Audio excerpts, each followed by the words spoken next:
Guys, we are so back. My name is Abughazaleh. I was running for Congress in the 9th District of Illinois, and the most common question I've been getting over the last 2 weeks since the election is, what's next? Well, I can finally answer that, at least in part. Over the last year, we built a network of over 10,000 volunteers, locally and remotely, a donor network of 65,000 plus people. We fed and clothed thousands of folks, and we were able to turn out the vote in ways that haven't been seen in this district in decades. And that's because we rooted our campaign in making positive change now. We lived our values rather than just talk about them. From our office doubling as a mutual aid hub where you could get everything from clothes to baby formula, to our events being free and fun, to being open and honest about the nightmare world we currently live in, we built a community. And we don't want to squander it, because that's one of the worst parts about campaigns in politics, among a lot of worst parts. We let momentum and infrastructure die as soon as an election's over. We create communities, make a bunch of promises, and then Irish goodbye once the campaign ends. And every time that happens, it makes people less likely to be involved in politics again. It makes people feel like their only value to those in power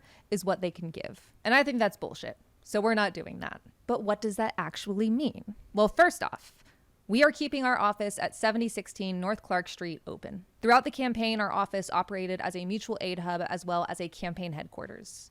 We fed and clothed thousands, and we want to continue doing that work. In fact, now we can devote even more time, space, and capacity to doing that. So if you need diapers or Narcan or coat or whatever it may be, you can still come by our office. And if you want to bring those supplies or mail them to us at 7016 North Clark Street, Chicago, Illinois, 60626, you can do that as well. We don't just want to leave the community that helped us build this movement out to dry. And if we want to build political power, we have to start with meeting people's material needs. Second, we are going to be increasing our number of community-focused events. We're really investing in the idea of building that political power through apolitical appeal. We did a lot of this in the campaign, but we also had to balance that with canvas launches and phone banks. So now, with this capacity, we're really excited to see what we can do. Over the next 2 weeks, we've got movie nights, board game nights, knitting circles, mutual aid organizing events. And this is just the start. As we scale up, we're planning on hosting classes, skill shares, cleanups, and a lot more. And of course, all of our events are and will continue to remain free,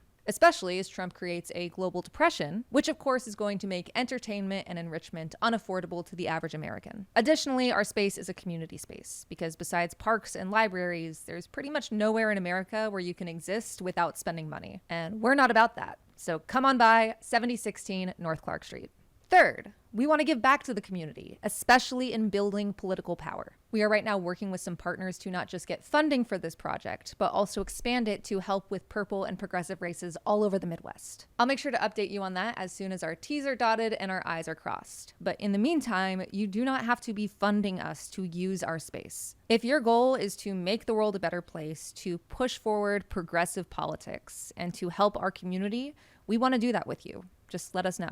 And fourth and finally, we want to scale this up. There are a bunch of ways we want to do that, but one of them is working with campaigns that want to do something similar, integrate mutual aid and direct action into their races. And we want to start with all the campaigns that reached out during our race. I'm really sorry, guys. I was doing something, but I'm free now. We'll make sure to follow up via email. Additionally, we want to work with other organizations and coalitions, as well as our massive volunteer base to help with races across the country, especially in the Midwest. But Kat, you lost your race. How could you even say that this model could win races? Well, I'm so glad you asked. We came in a very close second in a field of 15, beating out AIPAC and multiple established local politicians. And we did it with zero outside money. We got 32,000 votes, 26% of the electorate, which is closer to first than third, and that was with many politicos assuming I'd only get like 5% if I was lucky, especially as a political nobody. We brought in more first-time Gen Z donors than the DSCC, the DCC, Schumer's, Jeffries, and my next two primary opponents combined.